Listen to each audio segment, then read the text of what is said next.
Vamos a empezar con una pregunta directamente arrancando con Leonardo Rodríguez. Leonardo, ¿estás por ahí? Activa micrófono, cámara.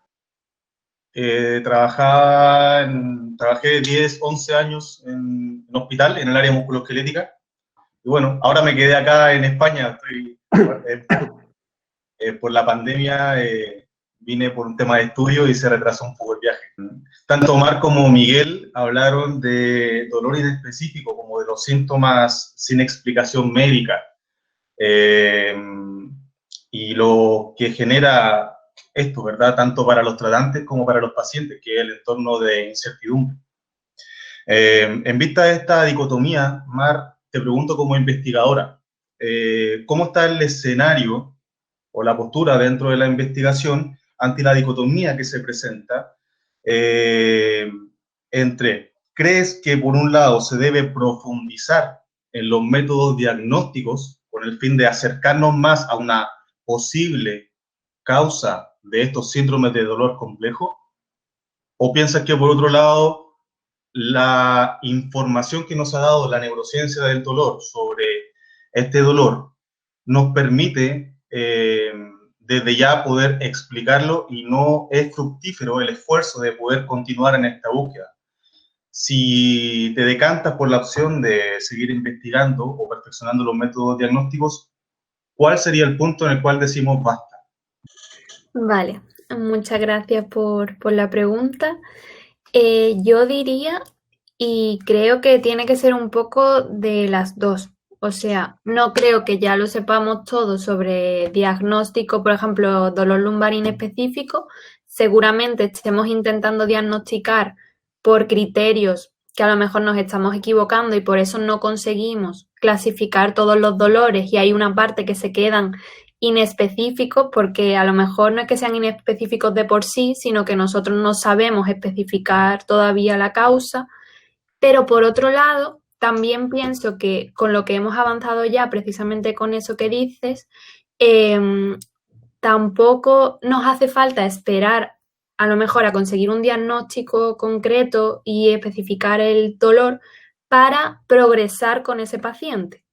Entonces, yo como investigadora sé que, o sea, es parte de mi trabajo, sé que queda muchísimo por investigar, acepto la incertidumbre, puede ser cualquier cosa, puede ser que vayamos bien, que nos estemos equivocando, que lo que creemos hoy dentro de un año se nos derrumbe y al revés. Entonces, yo pienso que habría que investigar en los dos sentidos, tanto mejorar el diagnóstico, a lo mejor con otros criterios que no sean los que hemos llevado hasta ahora, como una vez que es un dolor inespecífico o una patología sistémica, pues perfeccionar los tratamientos sin necesidad de encontrar la etiqueta que decía Miguel antes. A lo mejor los pacientes no necesitan esa etiqueta para progresar.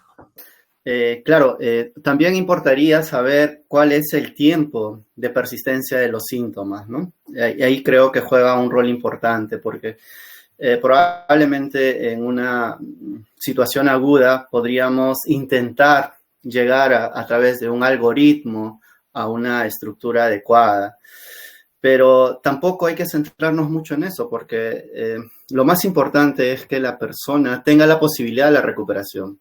Creo que va más a centrarnos en el pronóstico, evaluando todos los factores que estén asociados a esta persona, ir pensando más en las posibilidades que puede hacer y no centrarnos y quedarnos en el diagnóstico. Yo creo que el diagnóstico igual nos sirve para determinar cuándo una persona requiere una atención especializada o cuándo requiere ir a urgencias o al profesional adecuado, pero si ya con nosotros viene una persona por mucho tiempo con síntomas o no es posible llegar y vemos que no es una bandera roja, entre comillas, podemos progresar, centrarnos más hacia el pronóstico. Igual creo que, como coincido con lo que dice Mar, hay que investigar más. Quizás nuestros métodos diagnósticos no sean los más adecuados, quizás nos estamos equivocando, pero todavía queda mucho por hacer. Yo les quiero comentar en esto, por decir, acerca de esta calibración en criterios diagnósticos. ¿Por qué este criterio diagnóstico quizás es el que mejor instrumento tenemos para clasificar a las personas con dolor crónico? con dolor persistente en el área de orofacial. Esto ha sido investigado más o menos del 92 al 2014. O sea, son varios años de investigación, haciendo pruebas entre interoperador, controlándolo entre poblaciones, identificándolo entre lenguaje y todo. Y se ha llegado a conclusión a través de calibrándose el dedo, por decir. Sabemos que la palpación por sí misma no es un método diagnóstico, pero si se logra calibrar con el dedo, por decir, hay ciertos músculos que reaccionan a 1 kilo, otras estructuras a medio kilo. Entonces, todo ese proceso se llevó de mucho tiempo. Entonces, en la parte musculoesquelética, en dolor lumbar o en el hombro, no tenemos criterios muy fiables. No tenemos algo que nos lleve con una certeza a llegar al diagnóstico. Yo creo que falta mucho investigar. Pero mientras tenemos esa incertidumbre, centrémonos en el pronóstico, centrémonos en las capacidades de la persona, qué es lo que puede hacer. Yo creo que por ahí podría ir esto. Muchas gracias. Vale, te lo agradezco, y siguiendo un poco con el mismo tema del pronóstico, que tú hablaste al principio de tu presentación sobre la relevancia para el pronóstico de los mecanismos subyacentes a la experiencia dolorosa. Y encuentro que hiciste una presentación, pero magnífica, y resumiste muy bien algo tan complejo como los factores, ¿no es cierto?, que están relacionados. Y comparto mucho tu posición sobre la vereda sobre la cual expusiste eso. Encuentro que, por ejemplo, hablaste del hábito tabáquico y su relación con el dolor, y estoy de acuerdo en que no hay una intervención costo efectiva sobre, por ejemplo, obesidad, el fumar, que son factores de riesgo, pero cuando llega un paciente con dolor lumbar crónico, el dejar de fumar no es una intervención costo efectiva.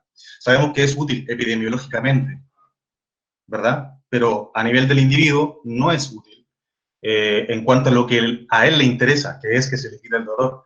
Entonces, si tú hablas en una atención centrada o un cuidado centrado en el paciente, esa es la pregunta. Me interesa saber, o te quiero pedir, si nos puedes dar como algunos ejemplos de cómo evalúas tú en tus pacientes con dolor persistente para poder orientarte a los mecanismos subyacentes del dolor, porque como clínico es algo que nos complica mucho, te digo, porque ni un dolor es puramente nociceptivo, ni neuropático, ni nociplástico, ¿ves? Genial, genial. Bueno, yo te hablo un poco desde mi perspectiva clínica, de lo que yo hago, porque hay muchas formas, hay muchos estudios, como la entrevista motivacional, que te permite al reto al paciente, ¿no? Yo normalmente cuando tengo una persona, yo trabajo en un hospital público, lo primero que hago es, tengo un asistente, mando a este asistente que haga una entrevista muy rápida a la persona, muy rápida. ¿Por qué viene? ¿Qué es lo que necesita? ¿Y qué le gustaría hacer? Esas son 3 preguntas. ¿Y cuánto tiempo de persistencia de los síntomas? Eso me interesa. Cuando viene mi asistente me dice, tiene estas características. Si yo veo que es una persona que tiene muchas comorbilidades, por lo que dice, ¿no? Tengo dolor en la rodilla, tengo dolor en la cabeza y no sé. Tengo ese dolor más de 20 años, 10 años, 15 años. Lo que hago es utilizar encuestas de resultados. Entonces, utilizo una encuesta de resultados para yo más o menos centrarme cómo voy a orientar mi entrevista. Si yo veo que esta persona tiene altos índices de discapacidad en somatización o en depresión, entonces mi orientación va a ir centrado hacia eso, tratando de ver qué es lo que piensa ella, cómo está relacionado. Si veo que tiene una ansiedad, voy a preguntarle acerca cómo piensa ella acerca de su condición. ¿Por qué cree que está teniendo esto? ¿Qué cree que le está pasando? Y ahí empiezan a decirnos, no, me duele porque yo me caí hace 20 años y me duele por eso. O porque el médico me dijo esto y además la vecina de aquí me dijo esto. Entonces, todas esas creencias que está teniendo, lo voy encaminando. Entonces, y voy retándole a que ella dude acerca de eso. Y yo le digo, si tu otra persona te hubiera dicho lo contrario, ¿aceptarías ese comentario igual? O le muestro a otra persona haciendo otras actividades y le digo, mira, esta persona tiene las mismas características clínicas contigo, pero vive en otro contexto, tiene otra información y mira qué bien lo hace. Y entonces hago que ella dude de sus conocimientos. Entonces, a través de esa confrontación, permito, de acuerdo a la necesidad de la persona, dar una estrategia de tratamiento. Pero normalmente esto es una reevaluación constante. Yo no sé lo que piensa esa persona ese día y a la siguiente sesión puede pensar otra cosa. Entonces es importante la comunicación. Yo creo que ahí la alianza terapéutica y la confianza que tiene esta persona con el terapeuta y la comunicación, la empatía que muestra el terapeuta es importantísimo. La semana pasada hablaban justamente acerca de esto, cómo influye desde lo cognitivo, desde el aprendizaje, desde la modulación del dolor, las palabras. Entonces yo creo que esa estrategia nos ayuda un poco a centrarnos aquí. La primera pregunta para Mar, bueno, gracias por la ponencia, siempre desde lo gráfico y además de todo lo que decís, muy bueno. Sé y participé de otra charla que tuviste, más que nada dirigida a la incertidumbre del terapeuta.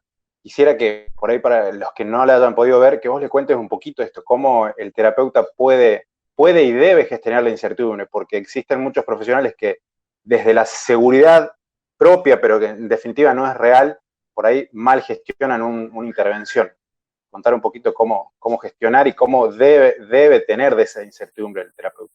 Pues sí, en el otro hablé de cómo gestionar la incertidumbre como fisioterapeuta, en este caso en clínica con el paciente, porque vi que había estudios, bueno, una preocupación mía era cómo comunicársela al paciente sin que esto influya en su confianza en mí o en pensarse que yo no sé, al decirle no sé, pues no sé esto, no sé cómo va a funcionar tu pronóstico, no sé, ¿sabes? Entonces un poco cómo comunicarle al paciente y cómo gestionarme yo misma.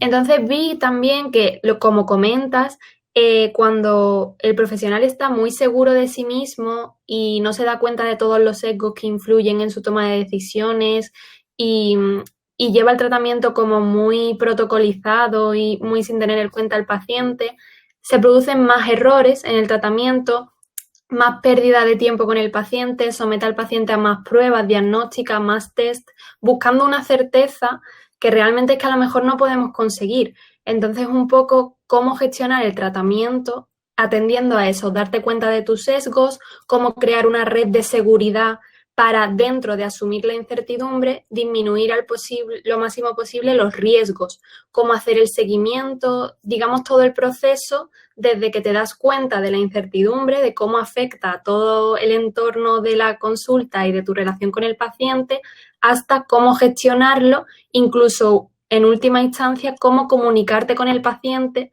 y transmitírsela y transmitirle que forma parte del proceso sin que él se sienta que no tienes respuestas o que no sabes qué va a pasar o que no sabes cómo continuar. Entonces, son muchísimas herramientas que, bueno, a lo mejor no se pueden poner todas en práctica, pero quise reunir todo lo que yo encontré y todo lo que yo practico para que cada uno se quede con las que resuenen con él, con las que pueda aplicar en cada momento y facilitar un poco esa gestión de la incertidumbre que forma parte de la clínica. Para Lucas, sabemos que dentro de nuestra profesión hay algunas ramas, algunos colegas que en el intento, o que para mí es un mal intento de utilizar este modelo biopsicosocial, se meten en temas que por ahí no tienen herramientas para manejarlo. Y con esto de las vías que vos manejás, que tienen muchas veces vías comunes, el aprendizaje, la memoria, que muchas veces está relacionado a historias pasadas, a historias negativas, como para quitar un dolor de una región utilizan herramientas, a mi criterio, no muy nobles.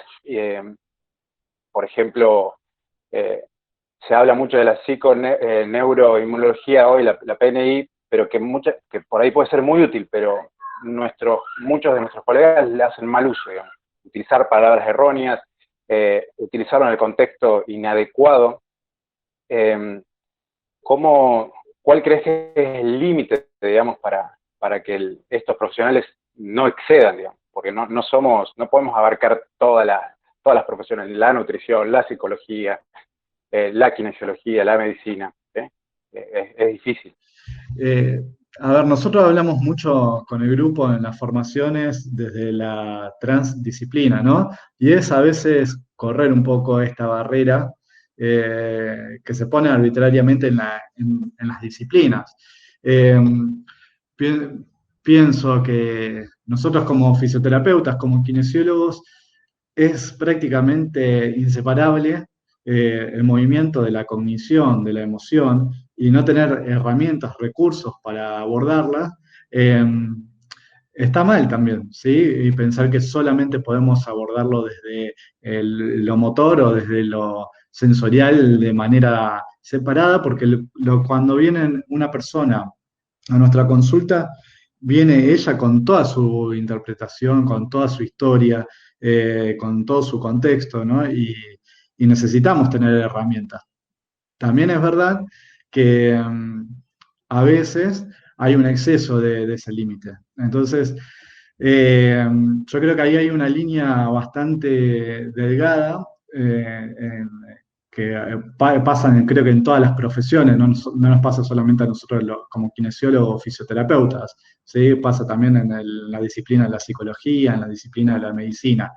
Me parece que la mejor manera de abordar esos temas son grupos como estos, ¿no? Como empezar a hacer debate, interactuar, compartir y dejar que otras profesiones, otros colegas eh, tienen otras formaciones se involucren en nuestro campo y nosotros intentar de entender el campo de ellos y generar estos espacios de debates.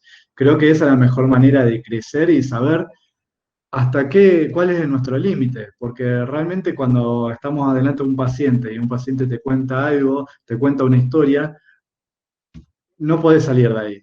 Una intervención hay que hacer. No le digas nada o le digas algo, es una intervención, ¿sí? Es una modulación del contexto. Tenemos que saber cuáles son nuestros límites y tenemos que saber cómo manejar esa situación. Que acá está mucho lo que hablaba Mar de la incertidumbre y de los factores que hablaba Miguel, ¿no? Saber manejar eso creo que es fundamental para nosotros y yo creo que lo tenemos que hacer con la mayor seriedad posible, que no es otra cosa que por lo menos con las herramientas que tenemos, que es estudiando de fuente seria y utilizando estos espacios para compartir con otros profesionales con otra mirada y olvidarnos un poco de los celos. Pero me parece que yo lo encararía más por ese lado. No sé si respondí tu pregunta, Germán. Sí, se responde muy bien, porque es una cosa, lo que decís vos, de que el paciente quiera llegar a esa situación, pero muchas veces el terapeuta que no entiende bien la situación, lo lleva a esa situación que por ahí el paciente no quiere y después, ¿qué hago con eso? ¿Qué hacer con eso? Habíamos hablado una vez un ejemplo de un paciente con depresión. ¿Qué pasa si yo lo llevo a esa situación de depresión e intento quitársela? O intento quitar el dolor para cubrir esta situación de depresión. Después, ¿qué hago si no tengo las herramientas? Así que me contestaste muy bien. Lo del equipo es fundamental. Gracias. Presentate y lanzamos. Sé feliz. Mi nombre es Juan Pablo Bequina de Sierra La Ventana. Bueno, primero quería felicitar a todos los expositores, muy lindas charlas, muy lindas presentaciones, y a la organización que también que está saliendo muy bueno esto. La pregunta era para Lucas. Bueno, también desde el ámbito del movimiento, soy licenciado en Educación Física y la verdad que está muy bueno esto de la transdisciplina y tratar de, obviamente nosotros no involucrarnos demasiado en el tratamiento del dolor, sino dejárselo a los profesionales, pero sí somos conscientes también de que convivimos con algunos deportistas que están teniendo algunos problemas a nivel locomotor, con dolores, y tienen que seguir entrenando porque muchas veces es el trabajo de ellos. Y yo la pregunta que le quería hacer a Lucas era si un dolor persistente puede modificar el sistema e incidir en el reclutamiento de las unidades motoras explosivas, FTB, en esos gestos deportivos. Y si no se pudieran reclutar durante el tiempo que está el deportista con dolor, ¿qué sucede con esas unidades motoras al no poder reclutarse? No sé si me explico, Lucas. Perfecto, Juan. ¿Cómo estás? Te saludo acá, un amigo de Sierra. Bueno, con respecto a lo que comentabas primero de las disciplinas, vos sabés que Yo creo que los profes, los entrenadores, tenemos que estar trabajando en conjunto en estas temáticas también.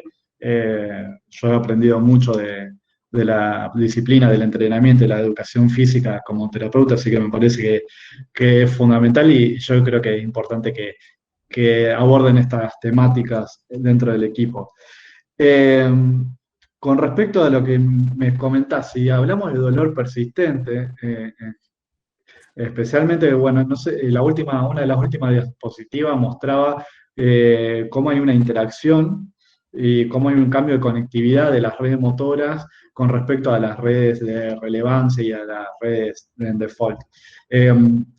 Todo el sistema se va a autoorganizar y va a modificar para cumplir un objetivo. El objetivo final es el de proteger la integridad de ese sistema, de darnos protección, ¿sí? Que va a ser parte la conducta motora de esa estrategia de protección. Así que hay distintos mecanismos a nivel cerebral que se están estudiando de cómo pueden modificar la actividad de las redes motoras. Por ejemplo, las modificaciones de los umbrales motores, ¿no? Y de las modificaciones de la conectividad en lo que respecta a la representación cortical y subcortical. Y así que obviamente va a estar alterada la respuesta motora y va a estar alterado por aumentos de inhibiciones intracorticales, por lo menos lo que se estudia hasta ahora, por otros mecanismos más, el reclutamiento de esas unidades.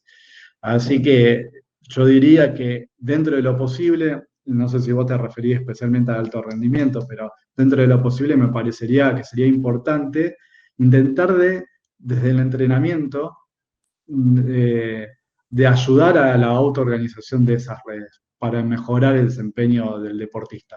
Por ejemplo, algo que hemos visto bastante en las formaciones, que es lo de la alterancia focal progresiva, cómo modular el foco de atención puede ayudar a mejorar esa conducta motriz. Pero bueno, es en realidad bastante complejo y largo y todavía se está estudiando mucho. El tema es, por ahí que me surgen dudas, es qué sucede con esas unidades motoras que muchas veces no son solicitadas, no pueden, por su umbral y por efectos inhibidores, no son reclutadas, y sabemos muchas veces que la pérdida de fuerza con la edad es producto de que no se estimulan esas vías. ¿Qué puede suceder con el dolor? ¿Puede afectar el rendimiento motor de ese deportista? Y si el tratamiento al dolor es exitoso, después puede reanudarse, puede volver a manifestar la misma intensidad con la que venía entrenando y compitiendo. Bueno, creo que es bastante amplio, pero como te decía, el dolor sí va a alterar la respuesta motora. Probablemente haya alteraciones, en este momento no recuerdo bien algún estudio como para recomendarte de si hay modificación en esas fibras rápidas. Ahí veo que Claudio se sumó, no sé si querrá comentar algo, pero yo quiero hacer un hincapié por ahí una cosa que te escuché decir, no sé los otros colegas si lo comparten, le pregunto especialmente a María Miguel, pero a los colegas en general, esto de sacar el dolor. Creo que ese concepto tendríamos que cambiarlo. No se saca nada, ¿no? Se autoorganiza ese sistema y una emergencia posible es la del dolor, ¿sí? Pero no, porque ya si nosotros como terapeutas, como entrenadores, pensamos que hay que sacarle algo, creo que ya todo nuestro mecanismo de razonamiento va a ir por otro camino. Lo que decía Lucas, ¿no? Para complementar, el dolor sigue siendo siempre una amenaza a algo que el organismo refiere como tal. Entonces es importante para la supervivencia, porque si cambiamos o quitamos el dolor, nuestro organismo estaría desprotegido. Entonces, vivir con cierto grado de dolor es también algo que las personas tienen que aprender a manejarlo. Ahí existe la resiliencia, ¿no? O sea, que una persona, a pesar de tener una condición, pueda vivir o tener una actividad de vida satisfactoria. Yo con los pacientes efectivamente intento que no se fijen tanto en el dolor, principalmente por dos cosas. La primera es que normalmente lo que yo me encuentro es que el dolor es como disminuye como resultado del aumento de las capacidades del paciente. O sea, cuantas más cosas es el paciente capaz de hacer, cuanto más recupera su función, su vida normal y tal, más disminuye el dolor. Con lo cual, si nos centramos en el dolor de base, podríamos conseguir a lo mejor cambios a corto plazo, pero realmente no nos lo terminaríamos de quitar nunca. Y ahí viene la otra cuestión, que es que normalmente los pacientes con dolor complejo, librarse del dolor, el porcentaje que se consigue recuperar siempre tienen recidivas, o sea, siempre al año, a los 2 años o tal, siempre tienen exactamente el mismo dolor que a lo mejor les dura 24 horas o X, pero es exactamente el mismo dolor que tenían de normal estando durante el proceso. Entonces yo eso siempre se lo intento transmitir, que no se centren tanto en el dolor, sino realmente me buscan porque tienen dolor, pero porque ese dolor le impide hacer algo. Entonces nos centramos en qué te impide hacer el dolor y recuperando eso, normalmente la percepción de amenaza disminuye y con ello suele reorganizarse el sistema y disminuir el dolor. Y aceptan que en cualquier momento les puede aparecer de nuevo, pero al recontextualizar el dolor, pues ya no lo ven como algo amenazante y les dura muy poquito. Gracias, Mar. Bueno, Javier, ¿estás ahí a mano para preguntar? Hola, buenas. ¿Me escucháis? Sí, te escuchamos. Adelante. Hola, ¿qué tal? Soy fisioterapeuta, soy de Málaga, soy compañero del grupo de investigación de Mar, así que me conoce perfectamente. Os quería dar la enhorabuena por todas las ponencias, me parecen espectaculares y sobre todo tratando temas tan importantes como los que se han tratado hoy, ¿no? Yo tengo un par de inquietudes que Mar probablemente las conozca, pero hoy le voy a lanzar una pregunta a ver qué piensa ella. Y la primera es, con lo que se ha hablado acerca del concepto de sensibilización central, actualmente parece que existe, ¿no?, una corriente, una tendencia a asociar que la sensibilización central es como un factor clave de tener dolor crónico. Pero, sin embargo, tanto algunos estudios ya y nosotros en proyectos de investigación hemos podido ver cómo hay pacientes con dolor crónico que no tienen sensibilización central. En este caso, y sobre todo para asociarlo al concepto de incertidumbre, hay una hipótesis de trabajo que nosotros pensamos mucho acerca de te pueden llegar pacientes, por ejemplo, con dolor crónico lumbar, con un mecanismo de evitación muy claro, un movimiento muy concreto, y es en esa diapositiva que Mara ha comentado antes acerca de el dolor es algo que la persona lo ve como algo negativo, por lo tanto voy a buscar qué ha causado ese dolor y por lo tanto voy a provocar un mecanismo para evitar esa causa del dolor, ¿no? Ese tipo de pacientes parece ser que tienen, por ejemplo, un miedo al movimiento a una cosa muy concreta. Pero en otros casos va a haber pacientes que tengan con un dolor crónico de X años en los cuales ellos no recuerdan, por más que piensen, en un mecanismo claro de dolor.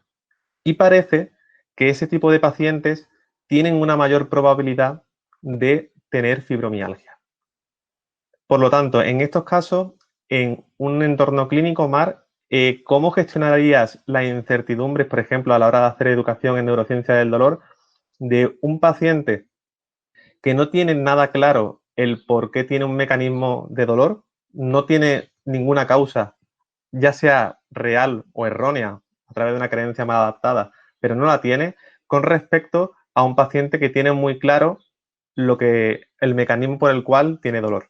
Vale, muy buena pregunta y muy actual, porque es una hipótesis muy reciente. Yo diría que en los pacientes los que no tienen, bueno, a ver, empezando, en los pacientes lo de buscar la causa de su dolor es adaptativo, o sea, es ponerle un nombre a algo que no saben, o sea, les da seguridad, digamos, el saber la causa que ellos creen o que nosotros creemos que puede ser de su dolor. Entonces, en esos pacientes, a lo mejor por lo que dices, pues no tienen tanta sensibilización o tanta extensión del dolor porque no perciben tanta amenaza como esos pacientes que no saben de dónde les viene el dolor, no saben qué se los puede causar y tienen muchísima más incertidumbre, y puede ser que el grado de amenaza que perciben sea más alto y por eso su sistema, su cuerpo reacciona así ante el entorno. A nivel de educación, yo en esos pacientes de mayor incertidumbre y mayor amenaza percibida, me centraría en, vale, no sabemos cuál es la causa, no la tienes que buscar porque realmente la causa a lo mejor no es tan importante, como ha dicho Miguel antes, y lo más importante ahora es que ya tienes el dolor, vamos a centrarnos en el ahora y ahora a partir de aquí cómo actuamos o cómo no nos vayamos hacia atrás, que a lo mejor esa causa, una vez que descartas bandera roja, posibles factores contribuyentes negativos que puedas cambiar y tal, lo que hemos hablado antes, a lo mejor no es tan necesario buscar la causa. Y en los otros pacientes que no tengan tanta incertidumbre, tienen una causa fijada, pues tampoco me centraría en intentar cambiar la causa porque yo piense que la causa es otra. Si ellos creen que esa es su causa del dolor, genial. Ahora, que si creen que esa causa es coger una caja y eso le está limitando sus capacidades, pues sí me voy a enfocar a que recontextualicen el coger una caja mediante exposición gradual, como hemos hablado, para que no perciban como amenaza esa acción. Bien, Maxi, ¿estás ahí? A mí en la presentación de Lucas, este muchacho que por ahí me hace pensar y me hace ver un par de cosas más, y en esta cuestión de que me gusta ejemplificar a los pacientes, a las personas, ante que todo, sobre esta educación de cómo llevar su vida, en cierta manera, con respecto al dolor. Me llamó mucho la atención el ejemplo que dio sobre la conectividad con respecto a los vuelos. Y en esta cuestión, y pensando en el dolor crónico, me puse a pensar sobre esto de explicar a la persona de lo del dolor y cómo podemos ejemplificarlo desde el viaje, ¿no? Porque podemos tener una conectividad, qué sé yo, Buenos Aires-Mendoza, ¿sí? Que por ahí lo haces en vuelo en 1 hora y media, 2 o 3, o podés hacer un viaje en auto. Y muchas veces cuando hablamos de mala adaptación, por ahí en el viaje de avión, una persona que te dice, bueno, yo tengo miedo a que el vuelo tenga problemas o se atrase o lo que fuese, o recordé mis vuelos anteriores que fueron desastrosos, y vos le decís, bueno, pero tenés que viajar sí o sí, lo maladaptás al viaje, el flaco se pone como loco, y en cierta manera viaja mal, está muy mal, le hace peor, y siempre va a quedar con el recuerdo que el avión no es para él. Y tiene un corto tiempo de adaptarse, porque el viaje es rápido en avión, entonces no aprende nada, se pierde mucho de lo que está afuera. Y en esta cuestión de la educación yo le podría decir, bueno, ¿por qué no vamos en auto? Vas vos, voy yo como kinesiólogo, va un médico, un psicólogo, y en el transcurso del viaje podés hacer un viaje de 10 horas en la cual ves distintas culturas, ves distintos paisajes, o sea, trabajás sobre el entorno, charlás, hablás sobre tu problema, y te das un tiempo ya prudencial y largo para rememorar qué es lo que está pasando, conectarte con tu presente y dejarte de lado un poquito esta conciencia que muchas veces nos mueve mucha energía en cierta manera, haciéndote viajar al presente o al pasado, y te conectás con el presente, en ese inconsciente que te permite no tanto gasto de energía y poder descubrir en un tiempo X la mejor, qué es lo que está pasando en tu vida, ¿no? Y a eso le podríamos decir que, bueno, te da la posibilidad de la epigenética, porque esta cuestión de que descubrís distintas culturas, que charlas con una persona, que ves distintos entornos y que tenés un tiempo prudencial, podés llegar a mejorar la percepción del dolor y por ahí amigarte un poco con ese dolor, que es el que te va a enseñar qué es lo que tenés que hacer.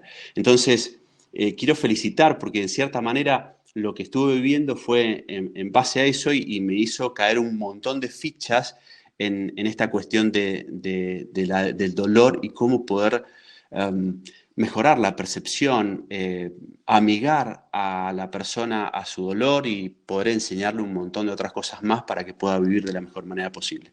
Así que felicito a este grupazo que a uno lo hace reflexionar y pensar mucho en esta cuestión del dolor. Eso quería hablar. Gracias. Bueno, muchas gracias, Maxi, querido, un amigo de la profesión. Así que está bueno que cada uno pueda ir haciendo sus lecturas y buscando la manera de cómo transmitir estas cosas, me parece que es interesante. Así que bueno, gracias por compartirlo, Maxi.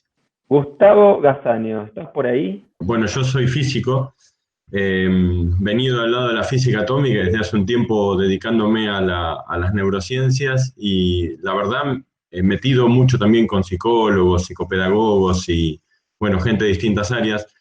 Me resulta súper interesante, digamos, los distintos puntos de vista que veo que se van volcando en las distintas charlas. La verdad estuvo muy bueno, pero me dejó un poco picando ahí Lucas con algunas de las cosas que mencionó, la entropía en el cerebro, los estados base y demás. Y también algunas de las cosas que dijo Mar me resultaron así que me dispararon preguntas.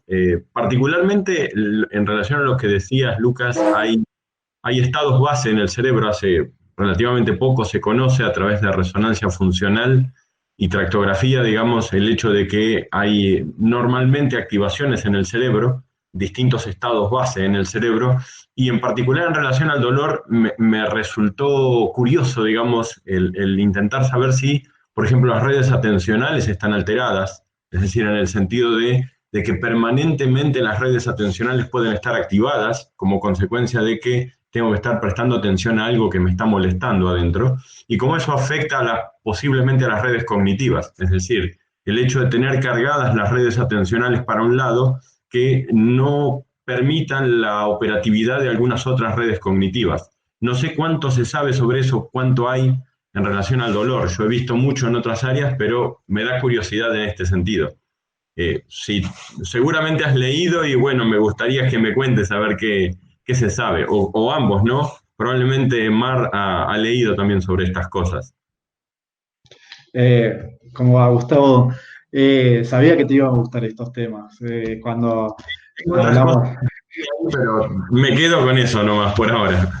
Sí, me parece que es un campo que está creciendo bastante y es muy interesante empezar a estudiar estos modelos, distintos modelos de estudio del dolor, y cómo estudiar las redes de reposo nos podría llevar a dar respuesta de una conectividad particular en las personas que tienen dolor persistente.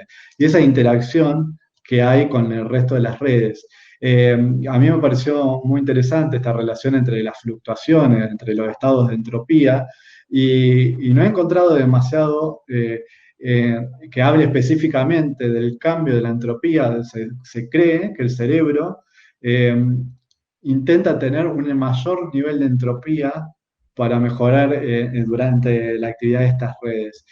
Y no lo encontré específicamente en el cerebro de las personas con dolor persistente y la entropía, qué relación hay, pero se podría suponer por todos los estudios que hay en la conectividad, en la resonancia funcional, en las redes por default, y redes de relevancia y demás, que podría disminuir la entropía. Por lo menos eso, encontré un solo estudio hasta ahora que habla de la disminorrea, cómo disminuye esta variabilidad de estados, de microestados en las personas con dolor. Y creo que sería algo interesante para profundizar en ese campo, de ver cómo se cambia la dinámica de organización y de actividad y pierde esa adaptabilidad o se vuelve más rígida, tal vez, si se puede decir así, no sé cómo llamarlo, a la adaptabilidad de todo el sistema. Pero hará unos 10 años que se está empezando un poquito más a estudiar la conectividad de las redes en reposo, que son varias, y estas relaciones, pero queda mucho todavía por estudiar. No sé si responde. Sí. No, está muy bueno el tema, realmente es, bueno, al menos a mí desde el punto de vista de la física, digamos, me resulta muy interesante. Por ahí está un poco lejos o aparentemente lejos de la clínica, pero no tanto, porque si uno sabe qué es lo que está afectado, entonces uno sabe por dónde atacar, ¿no?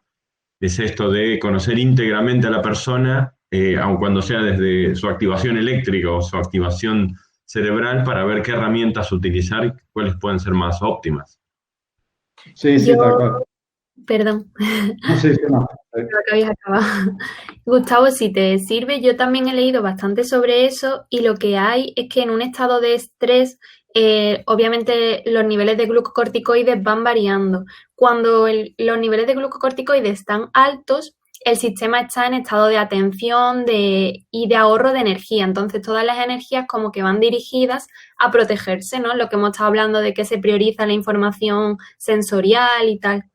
Y cuando los niveles bajan es cuando se produce el aprendizaje, de forma que si una persona se mantiene con los niveles altos permanentes en un estrés crónico, por ejemplo, el cerebro está tan centrado en el dolor que se dificultaría el aprendizaje. Y eso es un poco lo que tú comentas de que compiten un poco, ¿no? El sistema atencional de dolor pues con las otras funciones cognitivas. Entonces, eso es lo que he leído yo. Lo que pasa es que sí que son estudios muy básicos, algunos en animales, entonces no me he atrevido a mostrarlo porque creo que todavía hace falta investigación sobre el tema, pero podría ir por eso que tú comentas.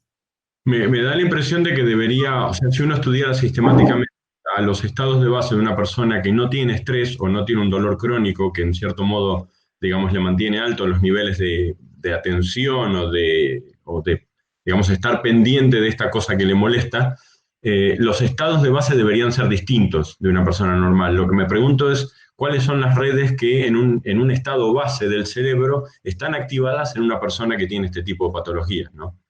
Que debe ser distinto. Y entonces eso permitiría como calcular una distancia e incluso hacer estadísticas, es decir, un normal es con ciertas desviaciones en la activación cerebral. Una persona con problemas de dolor crónico debería tener centrado sus estados en un conjunto de activaciones distante del normal. Y eso es como diagnosticar, ¿no? En cierto modo. Sería como una herramienta muy compleja de diagnóstico, pero que le permitiría entender cómo funciona y por qué funciona diferentemente. Sí, no sé, pero... No, coincido totalmente, Gustavo, porque por lo menos las evidencias que yo he leído y que he encontrado que hay estudios con un número interesante de participantes, están estudiando cómo varían las fluctuaciones en las distintas ondas eléctricas a nivel cerebral, cómo cambian las personas con dolor persistente, hay alteraciones infraslow en las ondas gamas, hay alteraciones en la onda alfa y beta, que es distinto, y a su vez, como mostraba en uno de los estudios, de cómo ese estado puede predisponer a modular, por ejemplo, la percepción de amenaza. Incluso, no lo llegué a leer, que le comentaba a Sebastián, que a él le interesa mucho el tema de las tomas de decisión, sobre todo en el deporte, que estudia cómo el estado eléctrico, el estado de fluctuación del cerebro ante una toma de decisión, condiciona esa toma de decisión. Entonces, hay un montón de cosas que todavía se están como desenredando y se están estudiando, pero creo que es algo interesante, por lo menos para tener en cuenta a la hora de pensar en un posible diagnóstico y también bajarlo a la terapia, ¿no? Es decir, cómo mejoramos esta capacidad de adaptación a través de todo esto, que se puede hacer una bajada práctica bastante sencilla, aunque no lo parezca la explicación tan técnica de las redes y de la física, pero en rehabilitación se podría hacer algo bastante simple. Un detalle más, y vos justamente lo mencionás, Lucas, digamos, los estados de base del cerebro se pueden calcular o medir, si se quiere, de diferentes maneras. Por ahí lo más preciso que hay en el momento es hacer resonancia funcional, ¿no? Y una representación matemática de los estados, pero claramente también se hace, y hay mucho de eso, hecho con electroencefalografía. Y electroencefalografía relativamente sencilla. Hacer redes, yo no sé si mucha gente ha estado estudiando esto de poner en un electroencefalógrafo o un EMOT o algo sencillo y ver las diferencias en los distintos estados de activación eléctrica y hacer eso sistemáticamente en distintos lugares con distintos grupos de gente. No sé si lo hay en relación al dolor. Creo que sería interesante y no demasiado costoso de llevar adelante. Sí, sí, coincido. Nosotros no estamos haciendo investigación, pero sí lo estamos implementando en la clínica en dolor persistente y estamos en ese camino, que ya después vamos a hablar un poco más del tema. Bueno, Muchas gracias. respuestas. Gracias, chicos. Gracias, Gustavo, por quedarse hasta acá. Tiago. Más antes de mi pregunta, yo quería primeramente felicitar a todos los ponentes. También hacer una contribución sobre una pregunta que ha sido fecha algún tiempo atrás sobre la dolor y la disminución de la activación o excitabilidad de las unidades motoras mayores. Franz Bosch fala de un principio de reserva. Algunos autores refieren que lo ser humano solamente consigue activar cerca de 80% de las fibras de las unidades motoras. Y eso tiene una relación directa con la teoría de gobernador central relacionado a la fatiga de Tim Knox. Lo que algunos autores sugieren, tienen colocado esa hipótesis, es que la dor y la lesión pueden aumentar esa reserva por parte de nuestro cerebro, de nuestro sistema nervioso, y que si la reserva aumenta, menor capacidad de activar unidades motoras de umbral más alto nos tenemos. Tirando esto, yo voy a hacer mi pregunta, que es, actualmente lo ejercicio físico, lo ejercicio terapéutico es una herramienta muy utilizada en la fisioterapia, en la rehabilitación de lesiones. La cuestión que yo quiero colocar es, si el paciente tiene un síndrome crónico de dolor, si el paciente tiene una dor, por ejemplo, neuropática, las causas neuropáticas pueden ser focos ectópicos, pueden ser transmisión hepática o aquí lo que llaman de cross-talking, pueden ser sensibilización central o reorganización central. Mi cuestión es, por ejemplo, si el paciente tiene una reorganización estructural, cada vez que, si él tiene dolor y si yo prescribo ejercicio físico, no existe lo riesgo de yo estar abasteciendo los circuitos neurales que van a generar la percepción de dolor. ¿Cuál sería la escala temporal que yo tengo que tener cuidado para dar tiempo al sistema nervioso para recuperar y después introducir el movimiento? Yo estoy hablando de esta pregunta porque la aplicación de ejercicio terapéutico actualmente es muy precoce, y no estoy diciendo precoce de una forma negativa, más de una forma aguda. La pregunta es si no existe la posibilidad de, a veces, el ejercicio terapéutico perpetuar los mecanismos, por ejemplo, medulares de la dolor. Esa es mi pregunta. Tiene mucha razón, Tiago, al decir que a veces prescribimos ejercicio muy tempranamente a las personas con dolor persistente. Bueno, también sabemos que el ejercicio por sí solo tampoco es una gran herramienta para el tratamiento del dolor crónico, ¿no? O sea, necesitamos intervenciones multimodales para que las personas con dolor crónico resulten mejor. Yo creo que justamente a esto viene el conocer a la persona.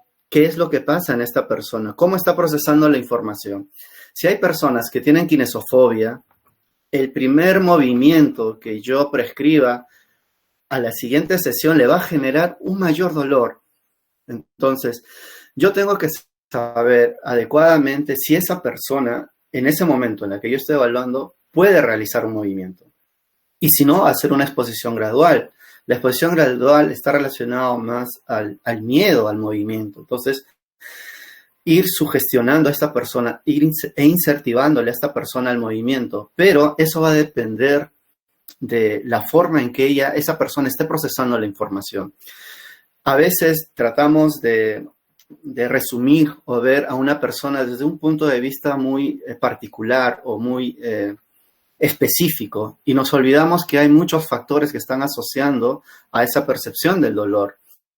Entonces, la identificación de esto permite determinar cuándo esa persona va a ser necesario el ejercicio.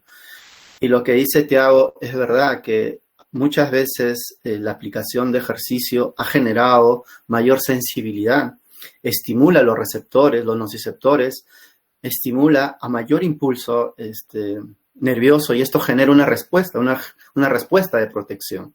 Agregándolo a lo que dice Miguel, sí, me parece interesante también lo que comenta Tiago, y la duda es válida, y creo que nos la tenemos que preguntar todos cuando estamos adelante de una persona con dolor persistente. Yo creo que pueden pasar las dos cosas. Cuando podemos hacer que esa percepción empeore o mejore, depende de las modulaciones que nosotros hagamos del contexto, del significado, del tiempo, como dice muy bien Miguel, identificar en qué proceso evolutivo está esa persona en la recuperación, y hacer la intervención desde ahí. A veces nosotros nos enfocamos demasiado en qué movimiento va a hacer, en qué tarea va a hacer, si tenemos suerte de hablar de tarea, pero muchas veces, por lo menos lo que yo veo, se trabajan solamente movimientos, sin intención, sin un contexto, sin significado, y a veces en realidad lo que nosotros nos tenemos que centrar, pienso yo, es en cómo esa persona interacciona con el entorno, qué herramientas tiene, y que esa tarea sirva para mejorarle la adaptabilidad al entorno y a esa interacción. Yo creo que el ejercicio terapéutico lo tenemos que centrarnos desde ese punto, cómo mejoramos esa interacción con el entorno y la persona, y podemos ayudarlo a que tenga mayor adaptabilidad.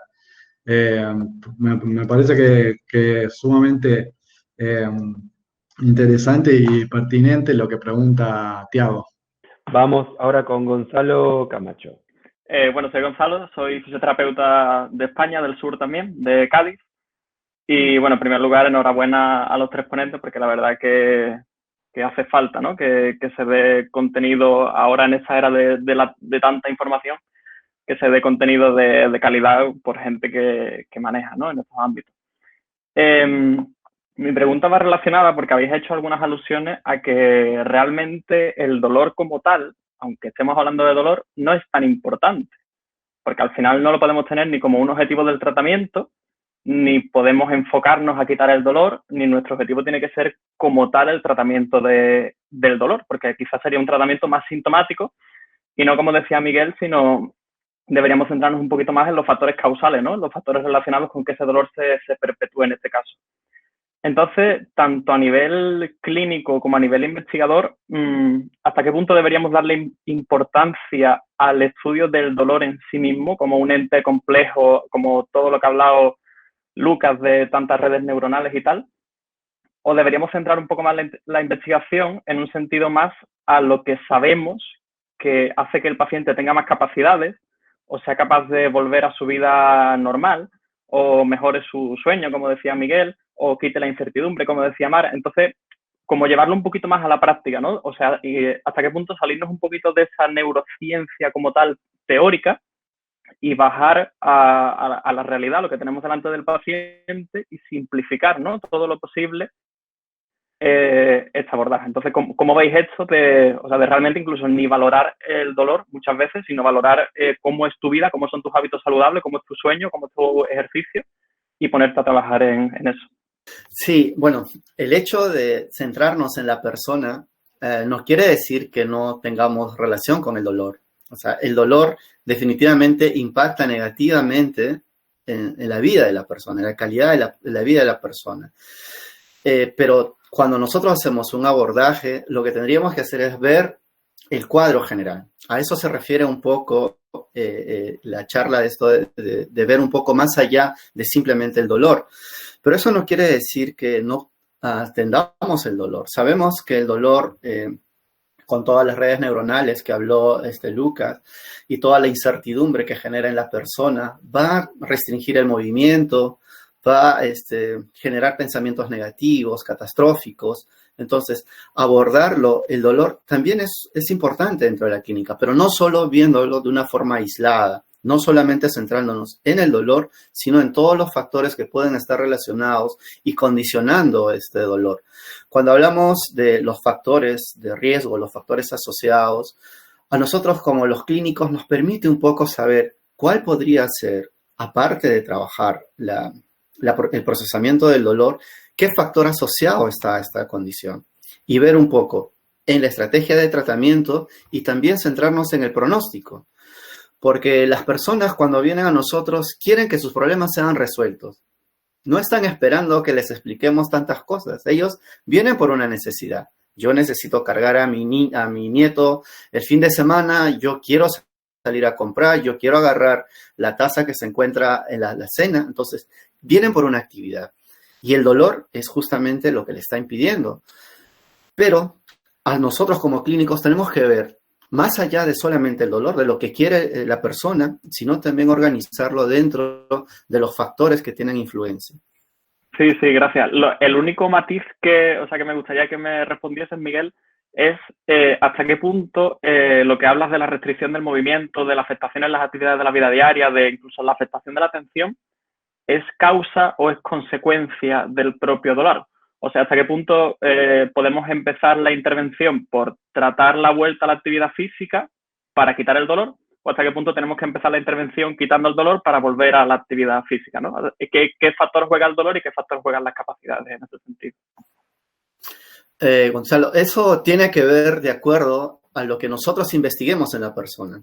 Por eso yo una de las diapositivas mostraba que cuando una persona viene al consultorio, lo que tenemos que detenernos es ver la historia de la persona y un poco ir calificándonos de esa forma, porque no sabemos con exactitud esto del huevo y la gallina, ¿no? No sabemos cuál es primero. Entonces, los estudios a veces dicen que la somatización es un predictor muy amplio para el dolor, pero ¿quién le hizo esta encuesta a esta persona? Nosotros, cuando viene una persona a nosotros, ya viene con sintomatología. No sabemos cuál fue el factor que desencadenó.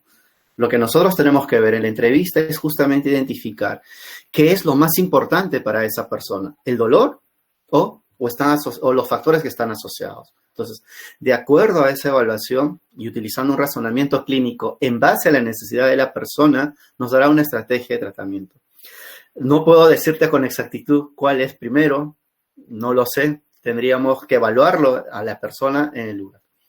Sí, bueno, vosotros lo habéis comentado muy bien. Yo solo quería agregar que muchas veces cuando nos referimos a no centrarnos tanto en el dolor, es que también hay que ver qué dolor estamos midiendo. O sea, medimos en dolor con una EVA y realmente la EVA no refleja ni todas las dimensiones del dolor ni todo lo que le preocupa a esa persona cerca del dolor. Entonces creo que es súper importante eso que estáis comentando de medir todos los factores asociados al dolor en sí, porque realmente solo estamos midiendo la intensidad y de forma subjetiva porque al final te lo está diciendo el paciente.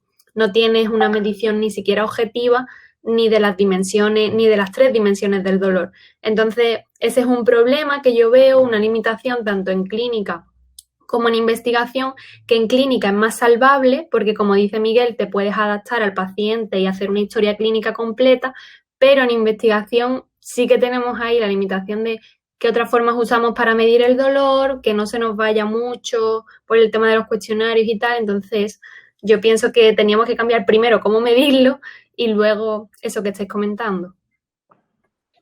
Bueno, gracias, Mar. Muchas gracias.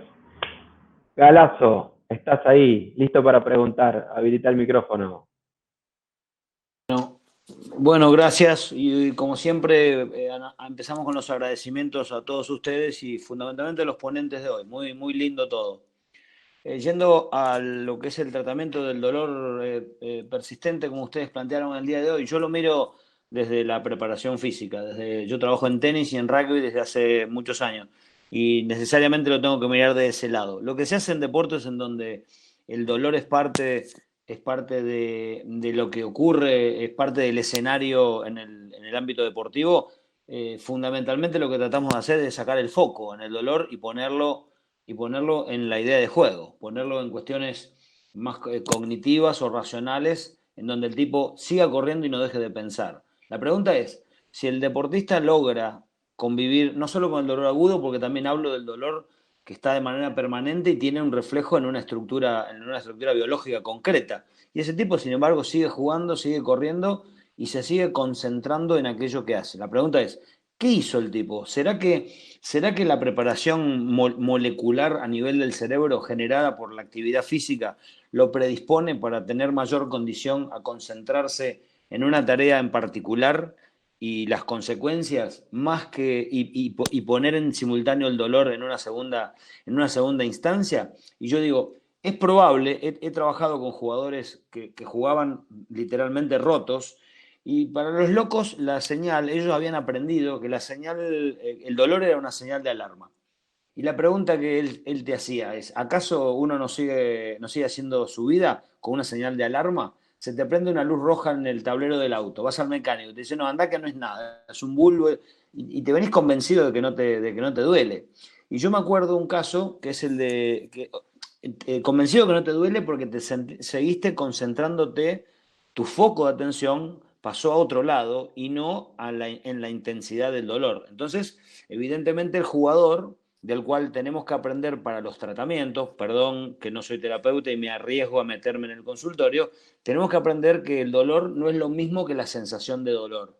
Y acá la sensación, como toda sensación, hay que entrenarla. Entonces digo yo, miren este caso, Djokovic contaba que en su historia él jugaba al tenis en su Serbia natal y sonaban las sirenas de bombas que iban a caer en la guerra que hubo en la ex Yugoslavia y se iban todos corriendo a un refugio y esperaban que terminaran de caer las bombas para volver, con todo lo que había ocurrido, obviamente, para volver a la cancha y seguir entrenando. Quiere decir que las sensaciones de alarma uno debe ponerlas o debe identificarlas con el verdadero riesgo de que pase algo o la posibilidad de seguir luchando hasta que no entre en juego tu vida, digamos, la supervivencia. Porque el cerebro te va a llevar a que vos quieras sobrevivir y que no lo molestes y no lo jodas. Entonces, creo que de alguna manera habría que educarlo para que él pueda darle a la sensación la verdadera trascendencia que tiene y al dolor desde el punto de vista neuromuscular, darle también el valor que tiene. Y por último, una reflexión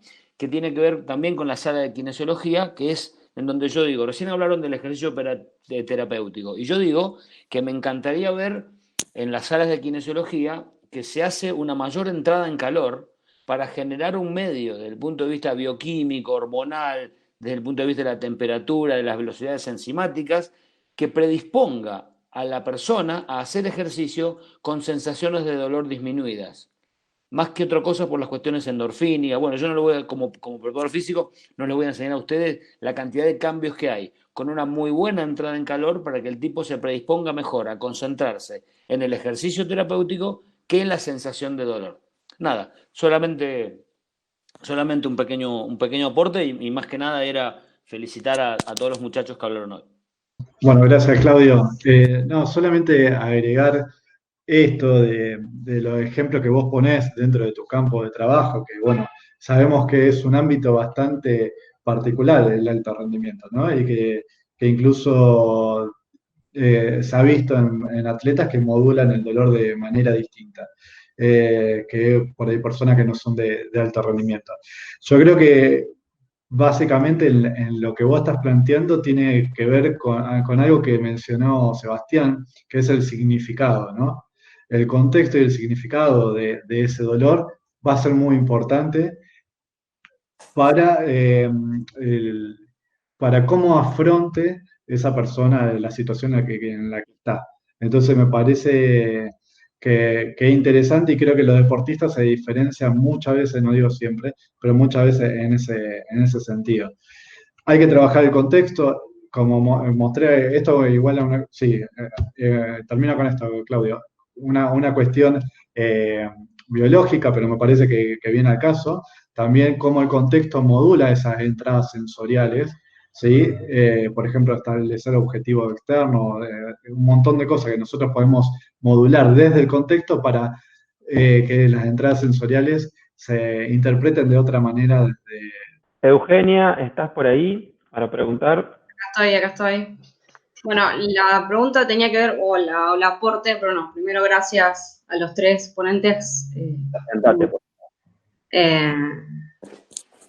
Bueno, Eugenia, yo soy también del campo deportivo, igual que Claudio, soy licenciada en actividad física, bueno, casi. Y bueno, también no tengo mucha experiencia en lo terapéutico, porque no soy del rubro, pero sí me parece súper interesante conocer todas estas temáticas para poder llevarla a la parte de dolor referida a los deportistas, que es algo con lo que conviven a diario, ¿no? Como decía Claudio. Por un lado tenemos la parte de cómo modulan el dolor, interfiriendo en la toma de decisiones, en los deportes como trabaja Claudio de tenis y rugby, que son deportes de toma de decisiones. Pero tendríamos que también pensar en los deportes que son más técnicos. Pienso en algo que tiene que, por ejemplo, un lanzamiento, gimnasia artística, deportes donde ya está muy definido qué es lo que se va a hacer, donde no hay una toma de decisión real, pero sí puede haber una experiencia dolorosa que interfiera sobre esa técnica específica. ¿A qué voy con esto? Que es un poco lo que decía en la pregunta anterior a la de Claudio, es, bueno, al momento de, no podemos, digamos, primero, la exposición gradual que se hablaba, digamos, ya está, uno lo puede trabajar en consultorio, pero después en el entrenamiento a diario está todo el tiempo exponiendo de forma gradual esa técnica ya con experiencia dolorosa. Al momento de competir, bueno, ahí está la complejidad, porque cómo dejamos de lado, cómo entrenamos esa sensación de dolor para que no me moleste en el proceso técnico, obviamente teniendo en cuenta de que si hay una lesión, ya esa lesión está de alta, ¿no? Y por otro lado también tener en cuenta que esto que decían antes, bueno, ¿qué es primero? ¿Me expongo primero sin dolor o ya teniendo el alta después de una lesión, por ejemplo? Bueno, me voy con ese dolor, voy a la acción. ¿Cómo me saco el miedo a la acción? Digamos, es un poco complicado por ahí, como decían recién, de entender o de poder exponer al deportista con esa experiencia dolorosa a esa acción que después va a tener que generar en una competición un alto nivel. No sé si se entiende a lo que voy. Es muy complicado por ahí. Nosotros como preparadores físicos, cuando viene el deportista que ya tiene el alta médica, pero sigue tal vez teniendo experiencia dolorosa o la incertidumbre de que si vuelve a hacer la acción, le puede volver a volver esa sensación de dolor que es la que lo dejó afuera de una competencia, por ejemplo. Entonces, por ejemplo, en el motor imagery o en las visualizaciones, creo que podría ser también importante para evitar que esa incertidumbre que tiene el deportista lo lleve a una mala una competencia o un entrenamiento, digamos, que no vuelva a tener esa mala experiencia, digamos. No sé, que Lucas por ahí creo que me entendió a lo que voy. Me hacía así con... Sí. No, entiendo a lo que vas, que lo hemos trabajado mucho, y bueno, alumna de Sebastián también. Creo que está bueno lo que decís. Obviamente lo que es dolor en deporte y sobre todo lo que apuntan es distinto, tal vez a una situación clínica en otro ámbito, pero creo que ahí interviene lo que es la transdisciplina, ¿no? Cómo el equipo, el entrenador, el fisioterapeuta, el kinesiólogo, el psicólogo, tienen que trabajar con herramientas parecidas y todos como de tirar del mismo lado, generando el mismo tipo de contexto, y cómo ir de a poco interviniendo para que ese deportista se autoorganice, como para que tenga sentido con la charla, en esa situación, en ese contexto determinado, ¿no? Hay una de las cosas que nos interesa mucho con los chicos del equipo, estudiar el tema de la kinesiofobia, ¿no? Cómo esta actividad de las redes, intentando de identificar todo el tiempo la amenaza, interviene o interfiere con cierto control motor que se requiere en una actividad deportiva, y cómo esa huella queda también cuando hay una incorporación en el deporte. Que eso también hay que trabajar, porque vemos que hay un montón de adaptaciones neurofisiológicas que suceden, que eso lo vamos a ver el sábado que viene, meses después se mantienen luego de una lesión, y que en un contexto, en una situación determinada, puede predisponer otra vez a una lesión o a una nueva percepción del dolor. Y creo que, bueno, hay herramientas que vienen muy bien para esto. También el deportista, por la necesidad de competir, a veces, bueno, por una cuestión económica, niega un poco ese dolor y deja un poco de lado esa sensación de alarma con tal de poder competir. Y a veces ahí es donde se produce la relesión, por ejemplo. Entonces, bueno, es difícil por ahí cómo ir detectando esas señales el deportista te va dando para poder saber cuándo intervenir y cuándo no. Sí, pero bueno, para eso está el equipo, me parece. No sé si... Sí, creo que... Gracias, Eugen. Felipe, ¿estás por ahí para preguntar? Gracias por el espacio, a los tres ponentes también, uno mejor que el otro. Bueno, me presento, yo soy Felipe Pérez, soy osteópata, vivo acá en San Martín de los Andes. Es una pregunta para sacar un poco del contexto de que siempre los kine o como osteópatas hacemos todo de forma de una valoración manual y no tenemos en el consultorio algunos colegas usan el EVA para medir el dolor, como teniendo el ejemplo esto del EVA, ¿no? Que decimos sí, enfoca, como dijo Omar recién, un solo aspecto del dolor. ¿Qué otras herramientas o qué otras cosas podríamos usar para tener una cuestión más objetiva y poderlo valorar y salir un poco de esto desde la... Hay gente que lo dice de una forma despectiva, ¿no? Del logímetro de cada uno, que justamente es la experiencia también. Pero para tener una herramienta, digamos, para poderlo medir y tener un registro de cómo va progresando el paciente en relación al dolor crónico. Bueno, existe varias escalas para medir el dolor, ¿no? Está la escala, el GROC, que es la escala del dolor crónico, que mide más allá de solamente la intensidad, mide otros factores más relacionados. Pero recordemos que el dolor es solamente, perdón, el dolor es un aspecto nada más que tenemos que evaluar. Es verdad que EVA solo mide la intensidad y a veces no es necesario solamente con eso. Y la mayoría de profesionales que hacemos clínica nos centramos solamente en la intensidad y no vemos los demás aspectos. No solo es utilizar la escala de graduación al dolor crónico, también podemos utilizar escalas como la somatización, la ansiedad, la depresión, si es que queremos tener una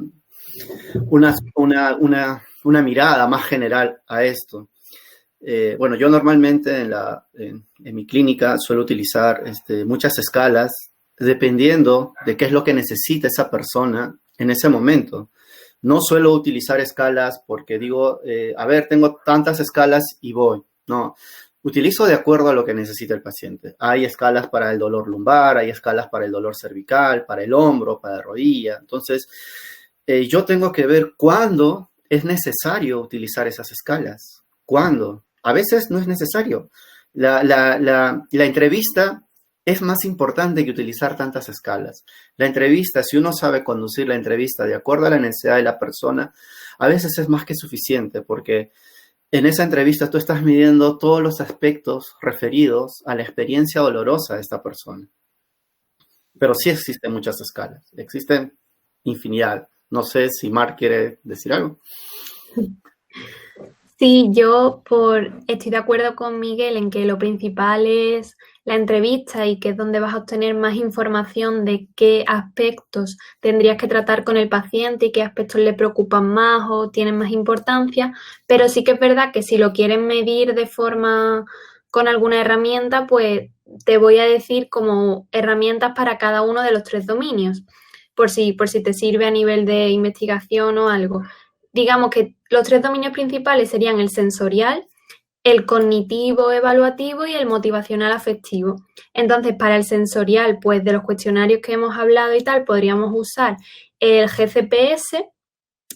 Para el cognitivo, por ejemplo, para el cognitivo evaluativo, dependiendo de cuál sea la cognición que más importancia tenga en ese paciente, pues si es el miedo al movimiento, si es el miedo al movimiento una emoción, si es una creencia de miedo-evitación que se considera cognición, no emoción, se haría con el FAB, con el FAB, por ejemplo, pero depende de qué cognición sea más importante y esté más relacionada con el dolor de ese paciente.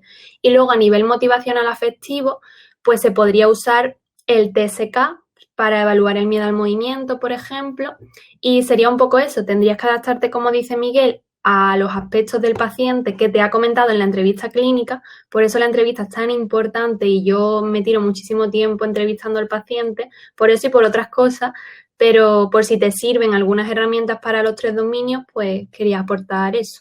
Para sumar a lo que dicen Miguel y Mar, y no sé si por ahí es también lo que preguntaba Felipe, coincido con los dos, con las escalas, con lo de la entrevista que es fundamental, y yo creo que falta mucho todavía de estudio, pero algo que comentaba Gustavo, el doctor en física, está empezando a haber tecnología un poco más accesible que nos podrían llegar a orientarnos, por lo menos en la clínica, de manera bastante accesible.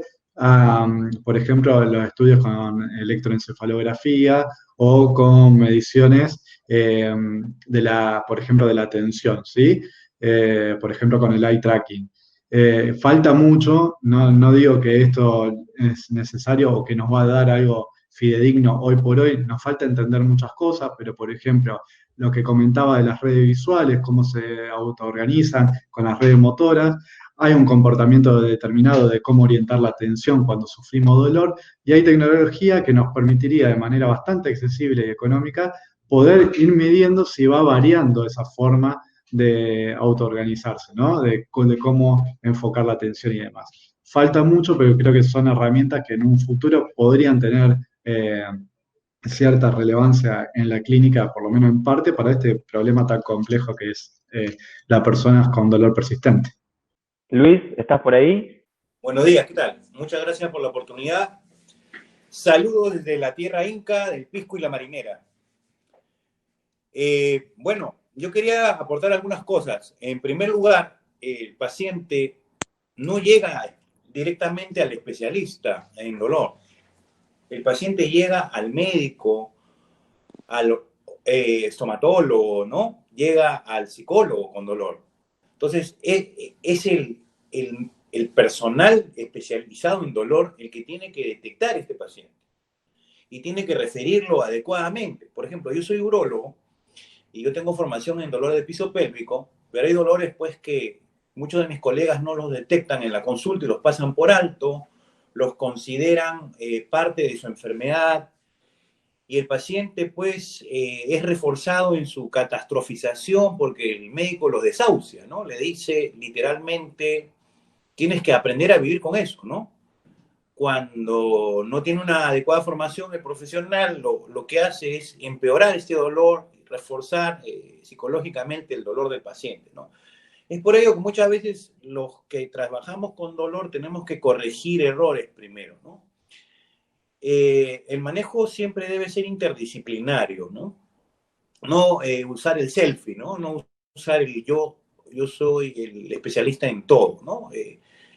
Existen varios esquemas. El esquema de YouPoint, por ejemplo, que trabaja en base a fenotipos, es muy, muy bueno, que es el que nosotros utilizamos aquí. Y 3 ideas fundamentales para terminar mi intervención. Primero, tenemos que considerar siempre si el tratamiento que se le ha dado al paciente es el adecuado. En segundo, tenemos que considerar si el diagnóstico que se le ha dado al paciente es adecuado también. Y por último, tenemos que ver si se están considerando otros diagnósticos. Yo creo que esa va a ser el trípode fundamental para poder resolver el dolor del paciente, ¿no? Trabajo en equipo, trabajo concienzudo, ¿no? Dedicado. Dolor es ya una enfermedad, diría yo, no solamente un síntoma. Bueno, muchas gracias, Luis. Muchísimas gracias por tu aporte. ¿Alguno de los disertantes quiere sumar algo? Si no, seguimos, siguiente pregunta. Bien, vamos con Renzo. Renzo, ¿estás por ahí? Y bueno, la pregunta esta que va un poquito, que es, me adelanto un poco el tema que sigue el sábado que viene, que es la adaptación, pero bueno, en parte está relacionado con el tema del dolor, y es que, como sabemos, en el proceso de readaptación estamos generando un poco esa reeducación, no de la marca, ¿sí? Porque eso sería ya la parte del kine, de la alta kinésica, sino yo hablo ante el alta deportiva. Y bueno, ahí estamos hablando un poco de lo que es la reeducación del gesto deportivo. Lo vi muy relacionado por ahí con lo que dijo Omar, y la imagen esta me quedó muy grabada, de la persona que está mirando la caja, se imagina que la va a levantar y le va a doler. Y bueno, llevado un poco al hockey, que es donde estoy yo, muchas veces en un proceso por ahí de readaptación, la jugadora siente que cuando está por empezar a trabajar ese gesto deportivo, obviamente con los pasos correctos, tiene la sensación de dolor. Que quizá, obviamente, o sea, como de una lesión así ya no lo tiene, o sea, ya tuvo la alta kinésica, pero le queda esa sensación. Entonces, por ahí mi pregunta, que es más que nada por ahí para Lucas, pero me gustaría que Mar o Miguel también puedan intervenir, es cómo podemos, desde la adaptación física, cómo podemos trabajar o convivir con la reeducación del gesto, que conlleva que se genere la plasticidad neuronal, o sea, va a generar otra vez circuitos, porque es un gesto que se había olvidado, pero también, como dijo Lucas, el dolor implica también que muchas áreas del cerebro lo trabajen. Entonces, como unir y vuelta entre las dos, y puede llevar a que esa reeducación no sea muy efectiva. Entonces, por ahí la pregunta o pedir un consejo, cómo nosotros podemos, con un trabajo interdisciplinario, obvio, cómo podemos que esa reeducación sea efectiva conviviendo con esa sensación de dolor que el deportista o la deportista puede llegar a sentir o tener sentir cuando vuelve a hacer un gesto, quizás fue el que lo lesionó. Bueno, gracias Renzo. Se me cortaba un poquito el audio cuando preguntabas, te voy a contestar y decime si respondo la pregunta o no. Creo que está bueno y es una inquietud que siempre nos encontramos cuando trabajamos con profes y con entrenadores. Además del aporte del equipo, yo creo que es fundamental la comunicación entre los profesionales y que tenga una coherencia el trabajo. Me parece que eso es esencial, no que sea un trabajo multidisciplinar, que cada uno vaya haciendo lo que le parezca, ni que uno diga a otro qué hacer y demás, sino que esto de la transdisciplina, ¿no? Cómo vos desde tu rol como profe puedas hacer y trabajar en ciertos aspectos, por ejemplo, la kinesiofobia y tener herramientas de cómo orientar el foco atencional, por ejemplo, cómo mejorar la excitabilidad corticoespinal desde el campo en el que estás, que refuerza también la idea y el sentido del trabajo que está haciendo tal vez con el kinesiólogo en la rehabilitación, y yo creo que todo ese contexto le va dando una coherencia que le permitiría una mejor reorganización a ese sistema con respecto tanto al aprendizaje motriz, al control motor, en su relación con la percepción de dolor. Mauro Barone, ¿estás por ahí?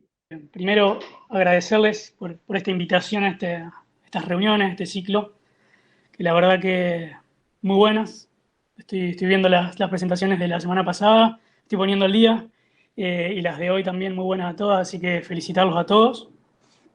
Quería hacer una consulta para cualquiera de los tres, y también me interesa la de Miguel porque yo me dedico mucho a la parte de dolor orofacial, y entonces esta consulta que es para los tres también, que él, en relación al DC que habló antes, si cree que puede ser interesante sumarlo. Entonces la consulta, y que él también habló de los factores pronósticos, sería si en relación, entendiendo esta importancia del entorno y de los aspectos psicosociales como pronóstico, que hoy la mayoría de los estudios también está apuntando a eso, inclusive para la cronicidad del dolor en los pacientes, qué importancia, o si él está trabajando o evaluando con lo que son los test sensoriales cuantitativos en pacientes con dolor orofacial, ya que en el DC todavía no los he visto, si cree que puede ser para futuro una herramienta para sumar, ya que es una herramienta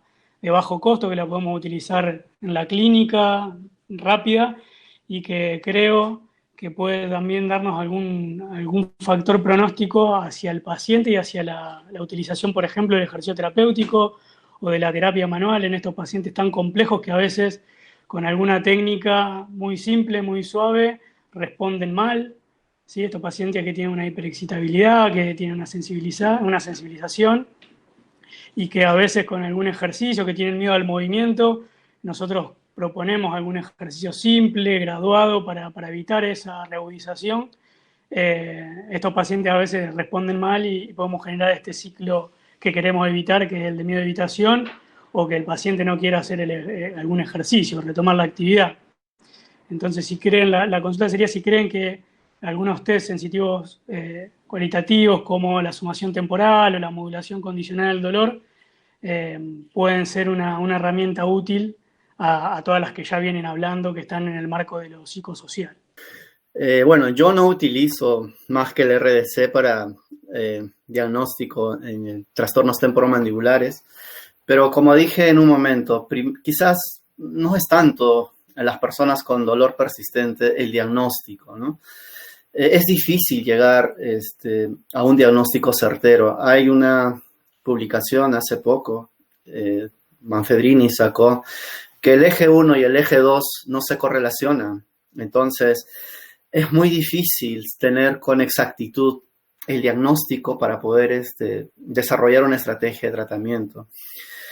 Sabemos que las personas con dolor orofacial y con dolor como fibromialgia, dolor complejo regional, tienen ciertas características somatizantes, ¿no? Entonces, la estrategia que yo utilizo es justamente a eso, un poco disminuir estos índices a través de la educación, a través de la exposición, a través del reto entre pensamientos y creencias, entre ellas exponiéndole a través de imágenes o de algunos videos que yo suelo utilizar con ellos. Y también utilizo mucho, antes de hacer el movimiento, utilizo mucho la imaginería motora. Pido a las personas que observen cómo es su movimiento y a través de ella desensibilizo un poco su sistema nervioso central.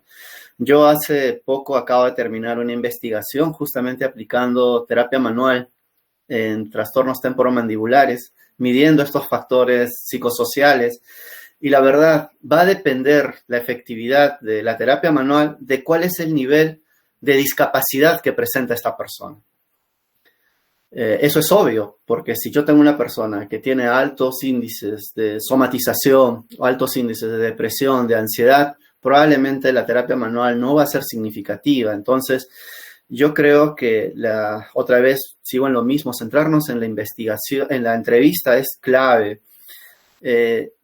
Ahora ya se habla que los RDC queda muy limitado, ¿no? Por eso es que probablemente haya un tercer eje en la cual esté relacionado la genética, el sistema inmunológico, la epigenética, porque nos estamos perdiendo muchas cosas que no estamos explicando dentro de la clínica.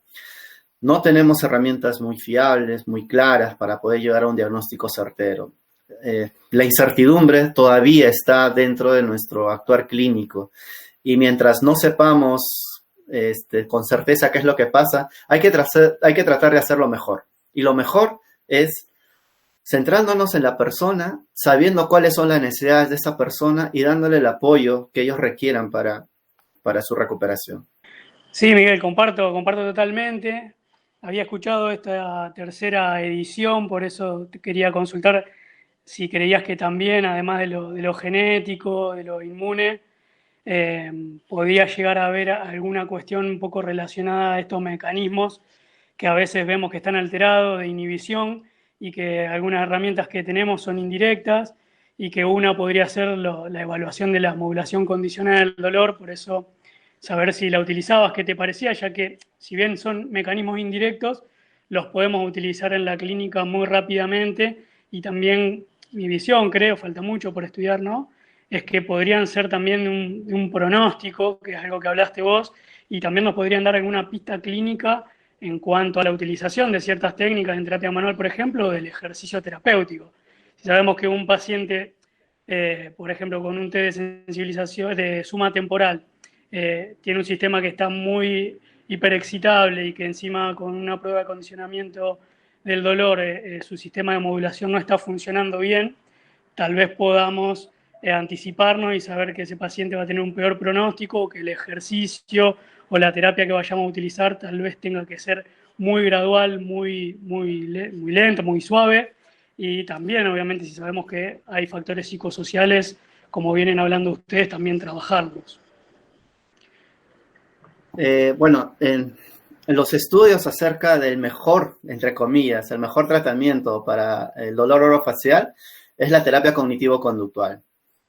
Es hacia ahí donde se está apuntando el tratamiento, porque si no modificamos las conductas en estas personas, no vamos a tener resultados.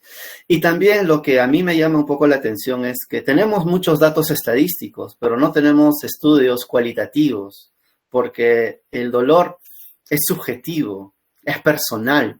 Entonces, ¿cómo? Está bien, los datos cuantitativos nos sirven para darnos una estrategia o no tener el margen de error sea menor, ¿no? El margen de error sea menor. Pero a ciencia cierta no sabemos cómo funciona. La individualidad es diferente. En mi caso, yo veo a personas del hospital y personas fuera del hospital. Las personas del hospital tienen otras características. ¿Por qué? Porque el servicio es gratuito, tienen un nivel de educación diferente, y cuando atiendo personas de afuera, el costo mismo del tratamiento, o sea, es todo estos factores contextuales que suman en la modificación de los síntomas. Entonces, yo creo que todavía nos falta mucho investigar. Esto de las encuestas no lo he utilizado, lo voy a empezar a investigar, y qué tan resultados puedan dar, si pueden servir como factores pronósticos. Pero dentro de lo que yo hago, me estoy centrando más un poco en investigar en la persona cómo está procesando la información y qué aspectos están correlacionados a estos. Lamentablemente, a pesar que creo que los RDCs son uno de los mejores criterios que hay para dolor musculoesquelético, no cumple todas las dimensiones que involucra el dolor. Bueno, mi pregunta va orientada más que nada a Miguel Omar. Era un poco consultarle sobre el Motor Imagery, que fue una herramienta que surgió en varias preguntas, y bueno, Omar también la nombró en su disertación.